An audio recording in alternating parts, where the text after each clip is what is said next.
안녕하세요, 여러분. 독서의 즐거움입니다. 오늘은 정말 흥미로운 주제로 찾아왔습니다. 여러분, 혹시 한국이 일본을 이긴다라는 말을 들으면 어떤 생각이 드시나요? 에이, 일본이 워낙 대단한데 정말 그럴까? 아니면 이제 우리나라가 앞서가고 있지? 라고 생각하시나요? 오늘 다룰 책, 한국이 일본을 이기는 18가지 이유는 단순히 경쟁을 부추기는 게 아니라 한국과 일본의 문화, 기술, 사고방식의 차이를 날카롭게 분석한 책입니다. 이 영상을 끝까지 보시면 왜 한국이 일본을 앞설 수 있는지, 그리고 두 나라가 어떻게 함께 성장할 수 있는지에 대한 놀라운 통찰을 얻으실 거예요. 이 책을 읽다 보면 일본의 숨겨진 약점과 한국의 놀라운 강점을 발견하게 됩니다. 그런데 말이죠. 대체 어떤 점에서 우리가 일본을 이길 수 있다는 걸까요? 그리고 일본이 우리에게 배울 점은 또 뭘까요? 자, 지금부터 그 비밀을 하나씩 파헤쳐 보겠습니다. 하지만 그 전에 이 책의 핵심 내용을 정리한 PDF 파일을 무료로 받아보실 수 있다는 사실. 아래 설명란에 링크를 남겨놨으니 꼭 다운받아서 읽어보시고 책도 구매해서 깊이 탐독해보세요. 정말 후회 없는 선택이 될 겁니다. 본론 1. 일본인의 의식, 그 4가지 특징. 자, 먼저 일본인의 의식을 살펴볼까요? 이 책에서 저자는 일본인의 사고방식을 4가지로 정리했는데요. 이게 정말 흥미롭습니다. 첫째, 까다로운 품질 의식. 일본 제품이라고 하면 뭐가 떠오르시나요? 정밀하고 완벽하고 디테일까지 신경 쓴 제품들이죠. 예를 들어 일본의 전자제품이나 자동차는 세계적으로도 품질이 인정받잖아요. 이건 일본인 특유의 완벽주의에서 나오는 거예요.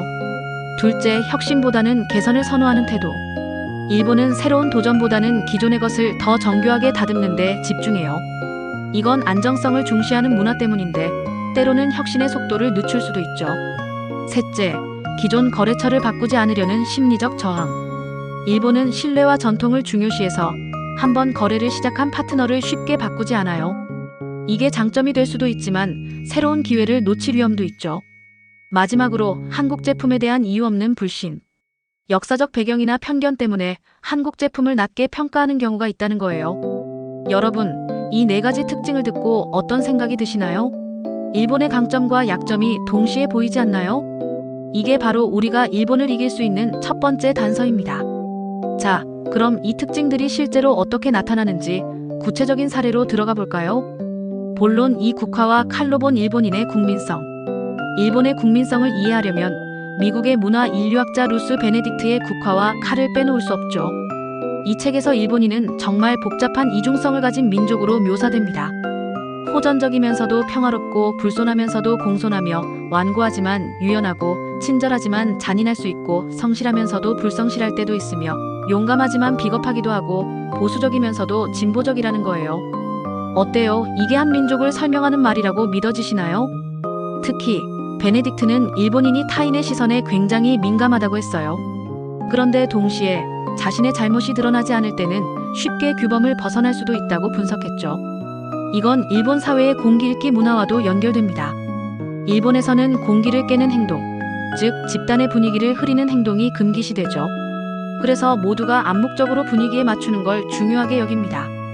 이런 일본인의 이중성은 과연 한국과 어떻게 다를까요? 그리고 이 특성이 일본의 강점과 약점에 어떤 영향을 미칠까요? 다음 사례를 통해 더 깊이 들어가 보겠습니다. 이 부분이 정말 흥미로우니 놓치지 마세요. 본론 3. KTX로 본 한일 문제 해결 방식의 차이. 이제 구체적인 사례로 들어가 볼게요. 저자가 부산에서 KTX를 처음 타면서 발견한 한일 간 문제. 해결 방식의 차이. 이게 정말 눈에 띄는 부분이에요. 저자가 KTX역에서 표를 끊고 개찰구를 찾다가 헤맸는데 안내원이 바로 도와줬다고 해요. 한국은 IT 기술을 활용해서 기차에 누가 어디에 앉는지 실시간으로 확인하고 부정 탑승을 시스템적으로 방지하죠. 이게 얼마나 편리한지 여러분도 KTX 타보시면 아실 거예요. 스마트폰으로 예매하고 QR코드 찍으면 끝. 간단하죠? 반면 일본은 개찰구 자체를 더 정교하게 만들었어요. 표를 앞뒤로 넣어도 인식되도록 기술을 발전시킨 거죠. 이게 나쁜 건 아니에요. 일본은 기존 시스템을 개선하는 데 집중한 거예요. 하지만 저자는 여기서 중요한 차이를 발견했어요. 한국은 기술과 심리적 접근을 결합해서 더 효율적인 시스템을 만들었지만 일본은 기존 틀 안에서만 해결하려고 했다는 거예요. 저자는 이 차이가 일본의 상하 구조와 의사결정 방식 때문이라고 분석해요. 일본은 보통 상명하복 문화가 강해서 다양한 의견을 수렴하거나 새로운 접근을 시도하는 데 제약이 있을 수 있죠. 반면 한국은 열린 토론과 창의적인 문제 해결로 더 혁신적인 결과를 만들어낸다고 봤어요. 예를 들어 미국의 쿠바 피츠만 침공 실패 사례를 보면 제한된 의사결정자가 문제를 키웠죠. 일본도 비슷한 함정에 빠질 수 있다는 거예요. 여러분, 이 사례에서 뭘 느낄 수 있나요? 한국의 이런 혁신적인 접근이 일본을 앞설 수 있는 비결 아닐까요? 다음으로 일본의 행정 시스템에서 발견된 의외의 약점, 그리고 한국이 그걸 어떻게 기회로 만들 수 있는지 알아볼게요. 본론 4. 일본 행정 시스템의 한계와 한국의 기회. 일본의 행정 시스템에서도 흥미로운 약점이 드러납니다. 저자가 일본에서 겪은 몇 가지 사례를 소개할게요. 첫째, 지자체 간 행정정보 시스템이 제대로 공유되지 않아요. 한국은 이미 전국적으로 통합된 시스템을 통해 효율적으로 정보를 관리하죠. 둘째, 은행 계좌를 개설하려면 엄청난 서류가 필요하고 인터넷 뱅킹에도 사용료를 내야 해요. 여러분, 이게 2025년의 일본이라고 믿어지시나요? 특히 일본에는 한국의 주민등록번호 같은 통합 시스템이 없어요. 지금은 마이넘버라는 제도를 통해 정보화를 추진하고 있지만 아직 갈 길이 멀죠. 이건 한국에게 엄청난 기회예요. 한국의 IT 기술은 세계적으로도 인정받고 있잖아요. 만약 우리가 이 기술을 일본에 수출한다면 무려 300억 달러 규모의 대일 무역 적자를 줄이는데 큰 도움이 될 거라고 저자는 말해요. 이 부분 읽으면서 저는 정말 가슴이 뛰었어요. 한국의 IT 기술이 일본 시장에서 큰 역할을 할 수 있다는 거, 이게 단순한 경쟁이 아니라 상생의 기회라는 점이 너무 매력적이었죠. 자, 그럼 다음으로 한일 간의 오해를 불러일으키는 언어 차이를 알아볼까요? 이 부분은 정말 우프면서도 생각할 거리를 던져줍니다. 끝까지 놓치지 마세요. 본론 5언어와 문화의 오해, 단어의 함정. 한일 관계에서 오해를 불러일으키는 큰 요소 중 하나가 바로 언어예요. 같은 단어를 쓰더라도 양국이 전혀 다르게 이해하는 경우가 많죠. 예를 들어 친일파라는 단어. 한국에서는 일제강점기 때 일본에 협력한 사람들을 뜻하지만 일본인이나 제3자는 일본과 친한 사람으로 오해할 수 있어요. 이 차이 때문에 일본인들은 한국인이 왜 친일파를 싫어하는지 이해하지 못할 때가 많다고 해요. 또 다른 예로 팔방미인이라는 단어가 있어요. 한국에서는 다재다능한 사람을 칭찬할 때 쓰죠. 하지만 일본에서는 소신 없이 이 사람 저 사람에게 잘 보이려는 사람을 뜻해요. 완전히 반대죠. 또 적반하장이라는 표현도 문제가 됐어요. 문재인 대통령이 일본의 화이트리스트 제외 조치에 대해 적반하장이라고 했을 때 일본 언론은 이를 도둑이 오히려 주인을 몽둥이로 친다거나 부끄러움을 모르는 인간으로 번역했어요. 일본에서 부끄러움을 모른다는 말은 엄청 강한 표현이라 큰 논란이 됐죠. 한이라는 단어도 마찬가지예요. 한국에서는 회한이나 소원을 뜻할 때도 쓰이죠. 예를 들어 내 한을 풀었다는 말은 소원을 이루었다는 의미로 쓰이는데 일본에서는 원한이나 앙심으로만 이해돼요. 이런 단어의 차이가 오해를 낳고 심지어 감정의 골을 깊게 만들기도 해요. 이 단어 차이들 정말 신기하지 않나요? 단순한 언어 문제가 아니라 문화와 인식의 차이를 보여주는 거죠. 이걸 어떻게 해결할 수 있을까요? 다음으로 군대와 규칙에서 나타나는 한일 차이를 알아볼게요. 이 부분도 정말 흥미롭답니다. 본론 육군대와 규칙, 사고방식의 차이. 한일 간 차이는 군대에서도 드러납니다. 영국과 프랑스 군대는 부정적 규칙을 따르죠. 즉 하지 말아야 할 것을 정하고 나머지는 자유롭게 하는 방식이에요.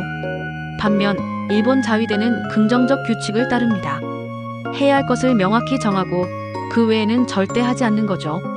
이게 일본 사회의 매뉴얼 문화를 잘 보여줘요. 일본에서는 공기를 읽는 문화가 강하죠.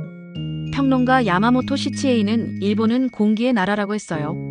공기를 깨는 행동, 즉 집단의 분위기를 흐리는 행동은 절대 용납되지 않죠. 그래서 모두가 암묵적으로 분위기에 맞추는 걸 강요받아요. 이건 안정성을 유지하는 데는 좋지만 창의성과 유연성을 제한할 수 있어요. 이런 문화가 일본의 강점과 약점에 어떤 영향을 미칠까요? 그리고 한국은 이 점에서 어떤 차별성을 가질까요? 다음 사례로 넘어가면 더 명확해질 거예요. 본론 7 태평양 전쟁과 사고방식의 결과. 태평양 전쟁에서 미국과 일본의 사고방식 차이는 정말 극명했어요. 미국은 적기를 탐지하는 레이더를 개발하고 조종사를 보호하는 전투기를 설계했죠. 반면 일본은 조종사의 희생을 당연시하고 정신교육에 치중했어요. 일본군은 애기 비행기와 함께 장렬히 산화하는 것이 군인의 길이라고 믿었죠. 이 차이는 결국 전쟁의 결과로 이어졌어요. 일본의 화문화는 화합으로 작용하면 큰 힘을 발휘하지만 담합으로 흐르면 문제를 일으켜요. 저자는 현재 일본이 담합의 시대로 보인다고 했어요. 이건 한국 기업에게 기회가 될 수 있죠. 왜냐? 한국은 창의성과 유연성으로 새로운 시장을 개척할 수 있으니까요. 이 사례에서 일본의 한계와 한국의 가능성을 느끼셨나요? 다음으로 한국 기업이 일본 시장에서 성공하려면 어떤 전략이 필요할지 알아볼게요. 정말 중요한 부분이니 끝까지 놓치지 마세요. 본론 8일본 시장에서의 한국 기업의 도전과 기회. 한국 기업이 일본 시장에서 성공하려면 어떻게 해야 할까요? 저자는 제품 경쟁력뿐 아니라 이미지 쇄신이 중요하다고 강조해요. 일본 내에서 한국 제품에 대한 편견이 아직 남아있거든요. 하지만 성공 사례도 있어요. 바로 라인이에요. 라인은 네이버 재팬이 일본 현지 경영자와 엔지니어들과 협력해서 현지화에 성공했어요. 심지어 많은 일본인이 라인을 일본 회사로 알고 있을 정도죠. 이 사례에서 배울 점은 현지 문화를 이해하고 유능한 인재를 활용하는 거예요. 삼성이나 다른 한국 기업이 일본에서 철수한 이유는 제품이 나빠서가 아니라 일본인의 특성과 편견을 간과했기 때문이라는 거죠. 저자는 전략적인 이미지 변화와 현지 인재 영입이 필요하다고 말해요. 일본은 역사적으로 큰 위기에서만 변혁을 이뤄냈어요.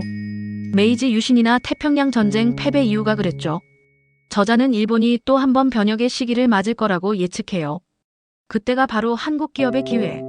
특히 IT와 서비스 혁신에서 한국의 강점을 활용하면 큰 성과를 낼 수 있죠. 한국 기업이 일본 시장에서 성공하려면 어떤 전략이 필요할까요? 그리고 한일 관계 개선이 왜 중요한 걸까요? 마지막으로 이 모든 걸 종합해서 상생의 길을 찾아볼게요. 끝까지 함께 해주세요. 결론 한일 상생의 길, 그리고 행동의 시작.